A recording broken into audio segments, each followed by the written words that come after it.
Shalom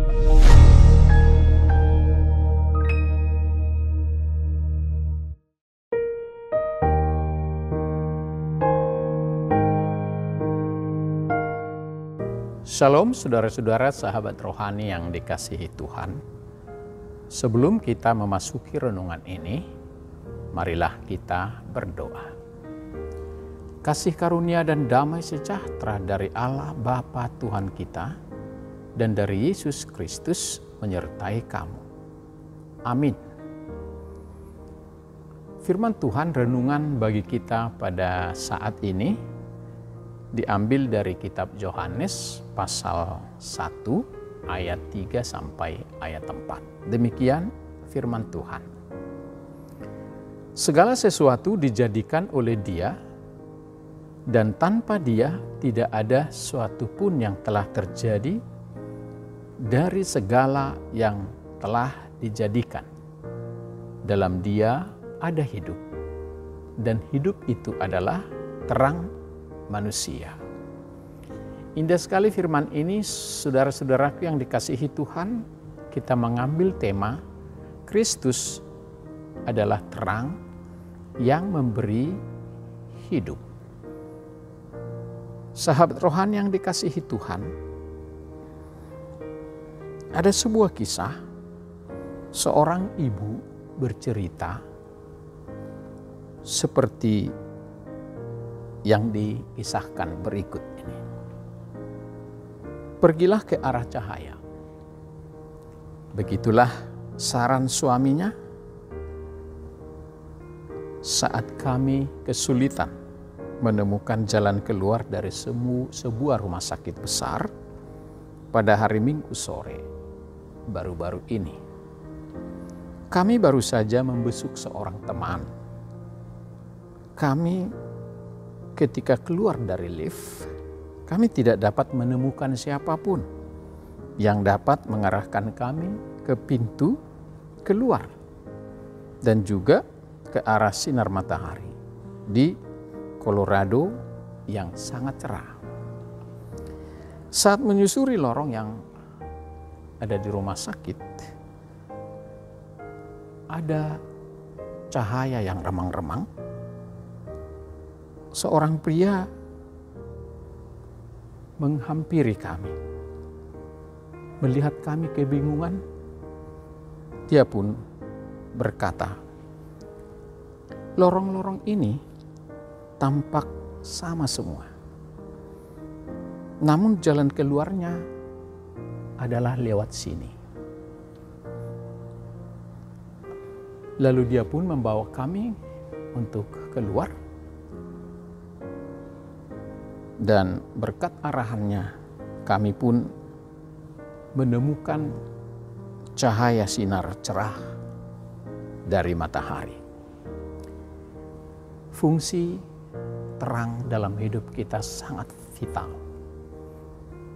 Ketika tidak ada terang, maka kita pun tidak tahu arah kemana tujuan kita. Dan bingung dengan siapa kita menemukan jalan itu. Oleh karena itulah Tuhan Yesus mengajak setiap orang yang berada dalam keadaan bingung dan tidak tahu arah jalan hidupnya supaya mengikut Dia. Karena Dia adalah terang. Dalam Yohanes 8 ayat 12 Dia berkata, "Akulah terang dunia. Barang siapa yang mengikut aku, ia tidak akan berjalan dalam kegelapan, melainkan ia akan mempunyai terang hidup." Inilah pernyataan Tuhan Yesus, sehingga kita dapat memahami bahwa Kristus adalah memang terang yang memberikan hidup. Bahkan Dia katakan, "Akulah jalan, kebenaran, dan hidup. Barang siapa yang mengikut aku, tidak ada yang sampai kepada Bapa tanpa melalui aku." Sahabat rohani yang dikasihi Tuhan, pernyataan pembuka Injil Yohanes sangat penting dalam menegaskan kesiapaan Kristus serta keilahiannya. Dikatakan pada mulanya adalah firman, dan firman itu ada bersama-sama dengan Allah. Dan firman itu adalah Allah. Frasa ini menegaskan kekekalan akan firman. Firman yang kekal itu terlibat dalam karya penciptaan Allah Bapa. Melalui firman Allah menjadikan segala sesuatu dan memelihara segala yang dijadikannya. Firman itu menjadi sumber hidup yang memberikan terang. Firman itu menjelma menjadi manusia di dalam diri Yesus Kristus. Kristus mengenal kebijaksanaan Allah sejak dari kekekalan. Dia bahkan tidak lebih rendah dari Allah. Hal ini ditegaskan, tanpa Dia tidak ada satupun yang telah dijadikan dari segala yang telah ada. Hal ini membuktikan bahwa tidak ada yang diciptakan terpisah dari Yesus Kristus. Sahabat rohani yang dikasihi Tuhan Yesus, ini penting untuk dijelaskan karena beberapa alasan. Yang pertama, ini membuktikan bahwa Yesus bukanlah malaikat. Dan ia bukan manusia biasa atau makhluk lain. Yang kedua, ini menyeratkan bahwa Kristus sudah ada sejak semula, bersama-sama dengan Bapa, bahkan sebelum dunia dijadikan. Dia sudah ada sejak kekekalan. Karena Tuhan tidak berawal dan tidak berakhir. Tidak mengenal perubahan dan tidak dibatasi oleh waktu. Meskipun dia sendiri tidak berubah, dia mengambil kodrat manusia saat menjadi manusia. Sebagai Tuhan, dia tidak dapat berubah. Tetapi sebagai manusia, dia pasti berubah. Dan itulah alasan dia berinkarnasi. Sahabat rohani yang dikasihi Tuhan Yesus, Dia datang untuk mempersembahkan dirinya sebagai korban untuk menebus dosa-dosa kita. Dan menyelamatkan kita untuk membawa kita ke surga bersama-sama dengan Dia. Jika kita menerima sang terang, yaitu Yesus Kristus, dan melakukan apa yang Dia minta, maka kita adalah menjadi miliknya dan Dia adalah milik kita. Menciptakan terang adalah aktivitas pertama yang Allah lakukan. Baru Dia menciptakan yang lain. Mengapa? Agar manusia menyaksikan terang itu. Sebab tanpa terang, kehidupan tidak dapat berlangsung. Kehidupan yang berasal dari terang itu mengenyahkan segala kegelapan yang melingkupi dunia dan kehidupan manusia yang berdosa. Kristus datang dengan terangnya yang memberikan kehidupan. Melaluinya kita diciptakan kembali menjadi manusia baru. Tuhan Yesus berkata, kamu adalah terang dunia. Jika tadi Dia mengatakan, aku adalah terang dunia, tetapi setelah Dia melakukan penebusan bagi kita, maka Dia berkata, kamu adalah terang dunia. Dengan cahaya terangnya, kita telah disinari dan untuk menyinari dunia sekitar kita. Sahabat rohani yang baik hati, apa pesan renungan ini bagi kita? Jika Kristus yang adalah menciptakan kita sebagai terang hidup, maka kita pun harus menjadi terang dunia. Tuhan Yesus berkata dalam Matius 5, kamu adalah terang dunia. Bagaimana agar terang kita, terang Kristus bercahaya di dalam hidup kita kepada banyak orang atau di dunia sekitar kita. Madeleine L'Engle, seorang penulis, memberikan gagasan yang perlu kita garis bawahi.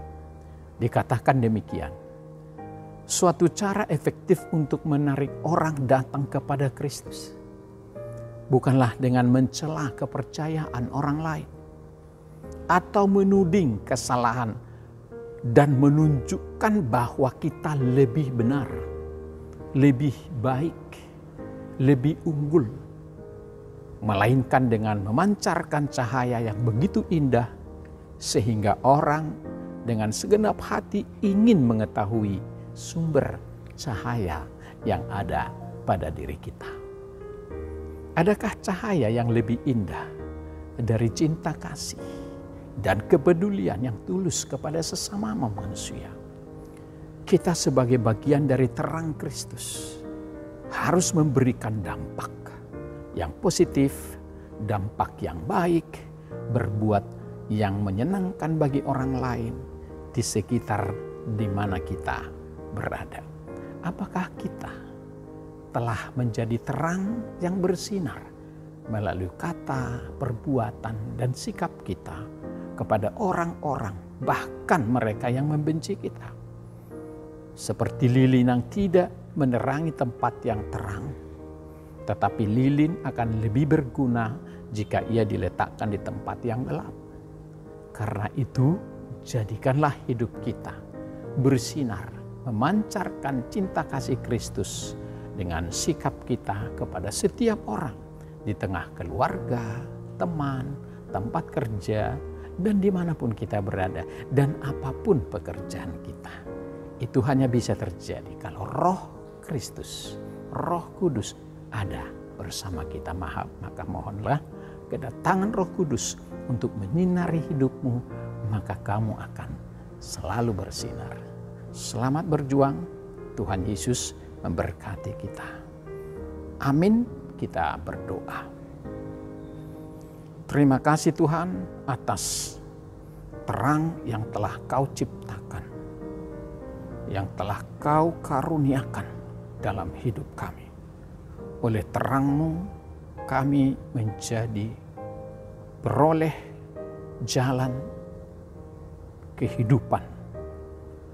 Tuhan, biarlah Engkau sendiri juga yang menjadi terang dalam hidup kami, baik terang dalam keluarga kami, anak-anak kami, bagi komunitas kami, bagi tetangga dan masyarakat di sekitar kami, terang bagi sahabat-sahabat kami, menerangi hati pikiran yang gelap oleh karena berbagai masalah, oleh karena kemiskinan, oleh karena sakit penyakit, oleh karena konflik, masalah-masalah dalam pekerjaan membuat dia terbeban dan terbelenggu, oleh karena berbagai hal kesusahan sehingga menjadi khawatir, gentar, dan takut.